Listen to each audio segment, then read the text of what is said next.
Assalamualaikum warahmatullahi wabarakatuh. Alhamdulillah alamin. Puji dan syukur marilah kita panjatkan kehadirat Allah Subhanahu wa taala yang telah memberikan begitu banyak kenikmatan kepada kita sekalian. Salawat dan salam semoga tercurah kepada Nabi Muhammad Shallallahu Alaihi Wasallam, sahabat, keluarga serta kita sekalian sebagai umatnya. Amin. Bapak-bapak, ibu-ibu jemaah sholat isya dan tarawih yang dimuliakan Allah, sebelum kita mulai pelaksanaan ceramah dan sholat tarawih, ada beberapa pengumuman yang akan kami sampaikan mewakili pengurus Masjid Al-Amin. Pertama, kami sampaikan tentang penerimaan kotak amal sholat tarawih. Saldo awal 11.039.500 rupiah. Penerimaan dari kotak amal sholat tarawih hari kemarin, hari Sabtu, tanggal 30 Maret 2024 Masehi atau 20 Ramadan 1445 Hijriah, yaitu sebesar 947.000 rupiah, pengeluaran sebesar 2.225.000 rupiah. Saldo kemarin ini 9.761.500 rupiah. Terima kasih kami ucapkan kepada para memberi infak dan sedekah. Semoga amal ibadah Bapak Ibu sekalian mendapatkan pahala yang berlipat ganda dari Allah Subhanahu wa taala. Amin. Berikutnya kami sampaikan bahwa pada malam ini yang bertindak sebagai penceramah dan imam sholat tarawih adalah Ustadz Mansur MPD dari Asyahid. Alhamdulillah beliau sudah ada di tengah-tengah kita. Marilah kita mulai rangkaian ibadah dan tarawih kita. Untuk itu kepada Ustadz Mansur SPD berkenan kiranya untuk memulai ceramahnya. Demikianlah pengumuman yang dapat kami sampaikan. Terima kasih atas perhatiannya. Bila taufik wal hidayah. Wassalamualaikum warahmatullahi wabarakatuh.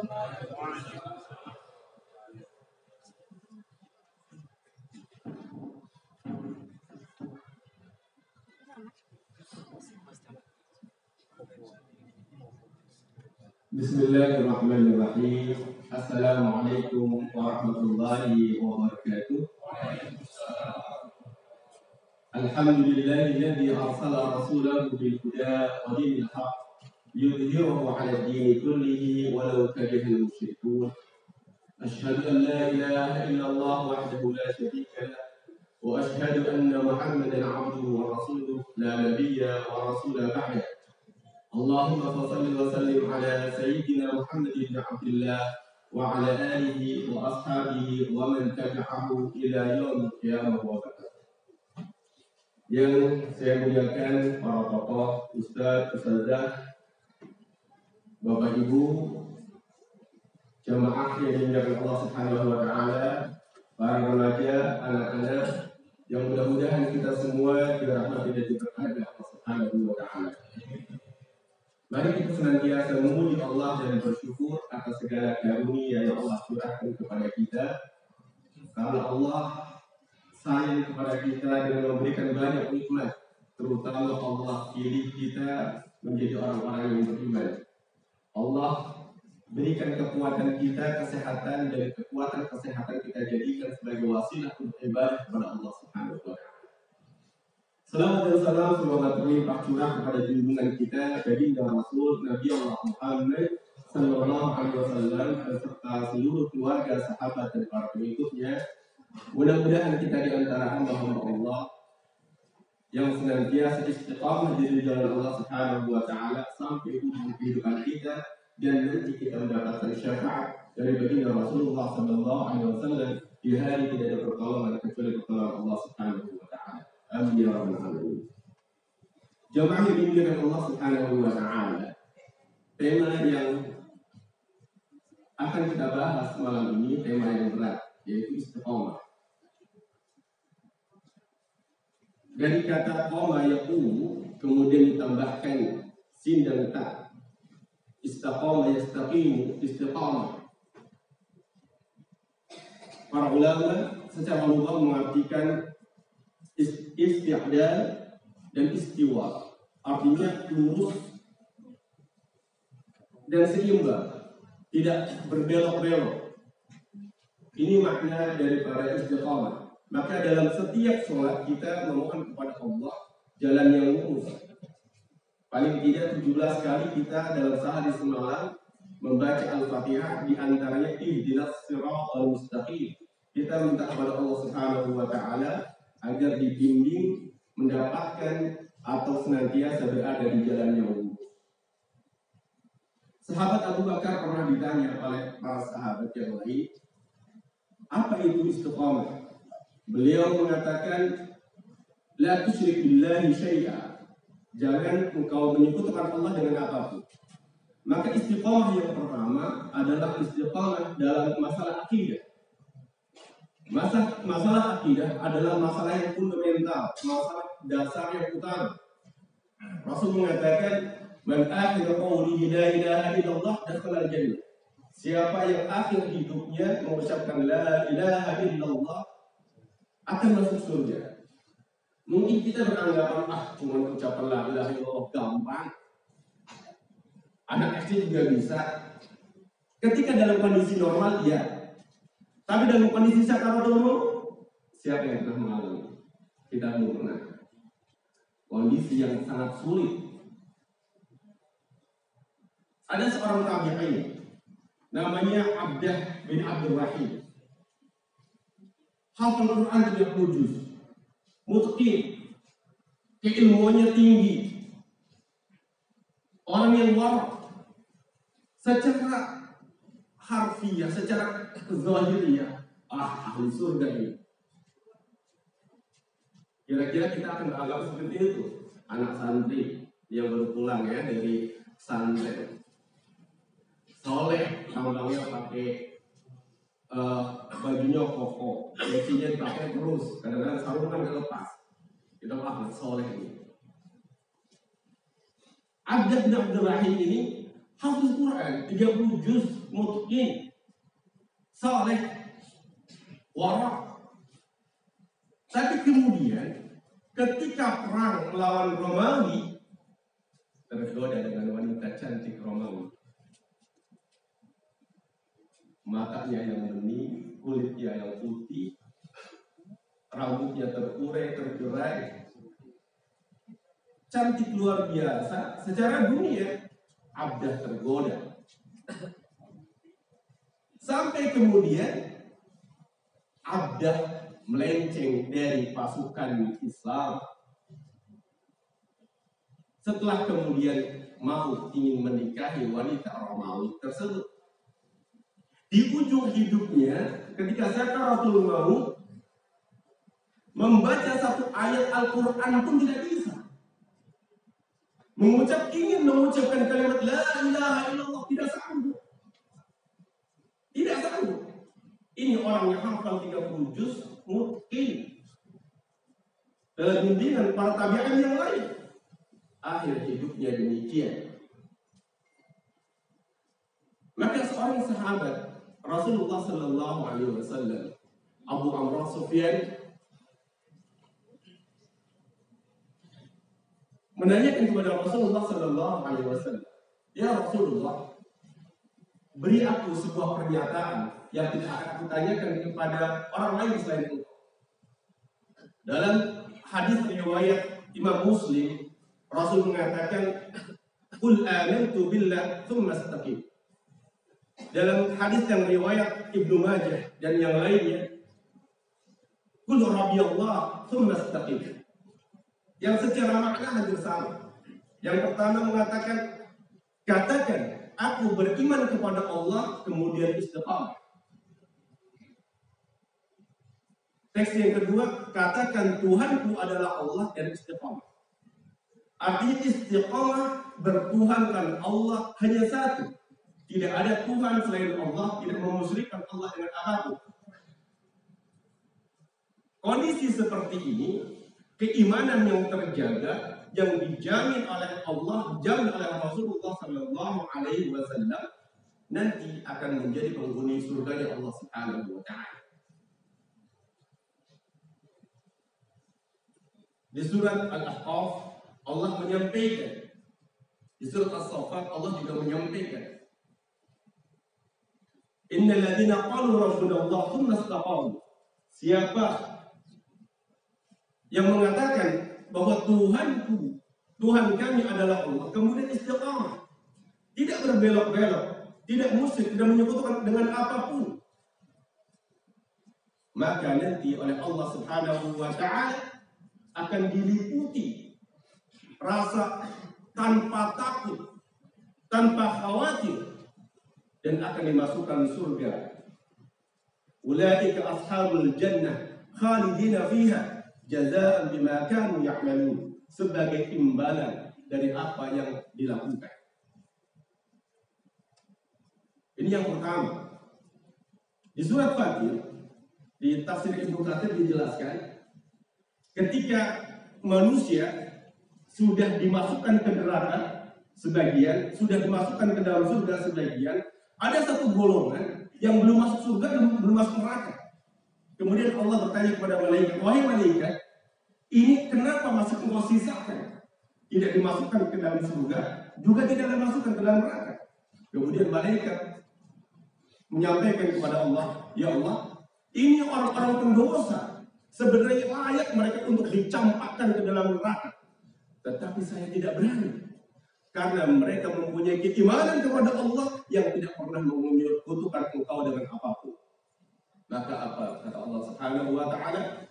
Adkhilu fil jannati bi rahmati, masukkan mereka dalam surga adalah rahmat, karena kasih sayang Allah Subhanahu wa Ta'ala. Jadi yang utama dijaga akidah kita. Modal utama akidah, jangan bercampur dengan kemusyrikan bentuk apapun. Istiqamah sampai ujung kehidupan kita. Yang kedua, istiqamah dalam beribadah. Bulan Ramadan adalah bulan tarbiyah. Ahli psikologi mengatakan untuk membentuk kepribadian agar melakukan sebuah yang rutin terus menerus perlu waktu 21 hari. Ini teori lama. Teori sekarang ada yang membantah tidak cukup 21 hari. Dan Ramadan itu 29 atau 30 hari, 1 bulan penuh. Memberikan kesempatan untuk kita untuk training, melakukan kebaikan-kebaikan. Pagi hari ketika sebelum subuh sahur, itu waktu yang terbaik untuk istighfar, mohon ampun kepada Allah Subhanahu wa Ta'ala. Yang sering terjadi waktu sahur nonton TV, ada kuis, ada segala macam. Jadi waktu istighfar yang ada. Padahal waktu yang terbaik alladzina fil ashari yastaghfirun, adalah orang-orang yang ketika waktu sahur beristighfar, mohon ampun kepada Allah Subhanahu wa Ta'ala. Kalau mungkin untuk anak kecil, untuk supaya dia bangun tidak apa-apa, tapi jangan keterusan. Waktu sahur waktu yang terbaik. Bangun, membiasakan kita, anak-anak kita bangun sebelum subuh. Membiasakan kita untuk sholat berjamaah, membiasakan kita untuk berpuasa, membiasakan kita untuk berinfak, membiasakan kita untuk melakukan kebaikan-kebaikan. Ramadan membimbing kita. Maka para sahabat-sahabat Rasulullah SAW dengan training Ramadan itu dampaknya sampai 6 bulan setelah Ramadan. Serasa hari-harinya di bulan Syawal, bulan Dzulqa'dah, bulan Dzulhijjah, bulan Muharram, itu rasa-rasanya masih serasa bulan Ramadan. Berbanding terbalik di negeri kita. 1 bulan, Masya Allah, pakai jilbab yang perempuan, nutup aurat. 1 Syawal sudah joget-jogetan, alhamdulillah. Saya yakin kalau yang di sini tidak soleh-soleh, yang tamunya tamu ahli surga insya Allah. Kami di negeri kita, Masya Allah, ketika 1 Syawal yang ramai tempat hiburan, yang ramai tempat untuk nongkrong dan segala macam, maka kita jangan sampai luntur ibadah kita, semangat ibadah kita, taat kepada Allah Subhanahu wa Ta'ala. Karena para ulama ketika mendefinisikan istiqamah, luzum ta'atu billahi ta'ala adalah mendawamkan untuk senantiasa taat kepada Allah Subhanahu wa Ta'ala. Dan ini kita di training selama 1 bulan penuh di bulan Ramadan dengan iming-iming sangat luar biasa. Iming-imingnya apa? Allah memberikan imbalan yang sangat luar biasa, ampunan dari dosa-dosa yang telah lalu. Dan ini hanya diberikan kepada umat Rasulullah Sallallahu Alaihi Wasallam. Jamaah yang dimuliakan Allah Subhanahu Wa Taala. Istiqamah yang ketiga adalah istiqamah dalam berjanji, istiqamah dalam wa'ad, istiqamah dalam sumpah. Ruh kita pernah bersumpah kepada Allah Subhanahu Wa Taala. Sumpahnya ketika kita masih dalam ruh, alastu bi rabbikum, Allah bertanya kepada kita semua, dan kita semua ruh mengatakan qalu bala. Maka nanti yang akan masuk surga adalah yang memenuhi janji kepada Allah Subhanahu Wa Taala, yang menjadikan Allah sebagai ilah, satu-satunya Tuhan yang disembah, maka mereka yang layak masuk surga. Dalam kehidupan sehari-hari kita berjanji harus penuhi. Orang yang berjanji tidak dipenuhi adalah ciri-ciri orang munafik. Ciri-ciri orang munafik di antara kata Rasulullah Sallallahu Alaihi Wasallam, ketika berjanji tidak dipenuhi. Janji sedikit apapun, termasuk janji kepada pasangan hidup kita. Suami janji kepada istri, istri janji kepada suami, janji kepada anak-anak, anak-anak janji kepada orang tuanya. Janji ini harus ditunaikan, harus dilaksanakan. Jangan sampai kita menyilihi atau tidak melaksanakan janji yang sudah kita laksanakan, yang sudah kita ucapkan, karena janji akan dimintai pertanggungjawab. Dan yang keempat, istiqamah yang berat adalah istiqamah dalam dakwah. Setiap muslim mempunyai tanggung jawab untuk dakwah, karena jelas perintahnya ud'u ila sabili rabbik. Allah menggunakan kata fi'il amr, dan para ulama mengatakan al-amru lil wujub. Asal kata fi'il amr adalah merupakan sebuah kewajiban. Maka seorang muslim dengan seluruh daya upayanya, segala kemampuannya, mempunyai kewajiban berdakwah. Berdakwah tidak harus ceramah. Berdakwah dengan cara kita masing-masing, dengan cara yang bisa kita lakukan. Dan ini cara yang berat. Karena berdakwah itu harus istiqamah di jalan Allah Subhanahu Wa Taala. Pemandangan yang sangat unik ketika menjelang pemilu, kita tiba-tiba ada orang Kristen melantik kepala zikir, ketua majelis zikir yang melantik orang Kristen. Aneh di Indonesia. Kemudian tiba-tiba ada rombongan mengaku ulama, tapi tampaknya kurang meyakinkan. Hanya pakai baju koko, pakai sorban, kemudian pakai peci seolah-olah itu ulama. Dan hal-hal semacam ini bukan mendakwah, bukan dakwah. Dan utama adalah Rasulullah Sallallahu Alaihi Wasallam, para sahabat dan orang-orang yang mengikuti Rasulullah Sallallahu Alaihi Wasallam, yang tidak silau dengan jabatan, tidak silau dengan harta dan kekayaan. Contoh, Imam Ahmad bin Hanbal, karena perbedaan pandangan dengan penguasa saat itu, menurut Imam Ahmad bin Hanbal bahwa Al-Quran bukan makhluk, sementara penguasa saat itu mengatakan Al-Quran itu makhluk. Imam Ahmad bin Hanbal sampai dihukum, dikucilkan, tidak boleh berfatwa, bahkan hampir-hampir digantung, di penjara, hampir-hampir digantung. Tapi Imam Ahmad tidak sedikit pun bergeming. Ini mentalitas dai, mentalitas ulama. Dan kita contohkan bagaimana Rasulullah Sallallahu Alaihi Wasallam tidak silau dengan harta ketika Rasulullah berdakwah. Iming-imingnya luar biasa, sampaikan oleh pamannya Abu Thalib. Wahai Muhammad, orang-orang Quraisy mengatakan kepada aku, kamu minta apa? Minta jabatan akan dikasih yang tinggi, minta harta akan dikasih harta yang banyak, minta perempuan cantik akan diberi perempuan cantik yang ada di negeri Mekah ini. Apa kata Rasulullah SAW? Kalau matahari engkau letakkan di tangan kananku dan rembulan diletakkan tangan kiriku, aku tidak akan berhenti menyampaikan kalimat la ilaha illallah, mengajak orang kepada kebenaran. Dan Rasulullah Sallallahu Alaihi Wasallam diinjak kepalanya ketika sujud, ditimpa dengan kotoran ketika sujud, diludahi ketika lewat. Berbagai macam hantaman, berbagai macam cobaan tidak bertemu Rasulullah Sallallahu Alaihi Wasallam. Tetapi Rasulullah Sallallahu Alaihi Wasallam bukan berarti Rasulullah tidak merasakan kesulitan. Ketika Abu Bakar, ketika Umar sudah masuk Islam, tetapi satu kondisi yang sangat luar biasa. pamannya meninggal dunia, istrinya Khadijah radhiyallahu anha meninggal dunia, pegangan backup selama ini kemudian tidak ada. Rasulullah Sallallahu Alaihi Wasallam sedih, dakwah susah. Kemudian Allah Subhanahu Wa Taala menurunkan surat Nur, hiburan kepada Rasulullah Sallallahu Alaihi Wasallam. Dan di mana Allah ceritakan tentang Nabi Nuh. Nabi Nuh mengatakan, "Qala Rabbi inni da'awtu qawmi laylan wa nahara, falam yazidhum du'ai illa firara." Allah ceritakan bagaimana kondisi Nabi Nuh alaihissalam berdakwah siang, sore, pagi, malam.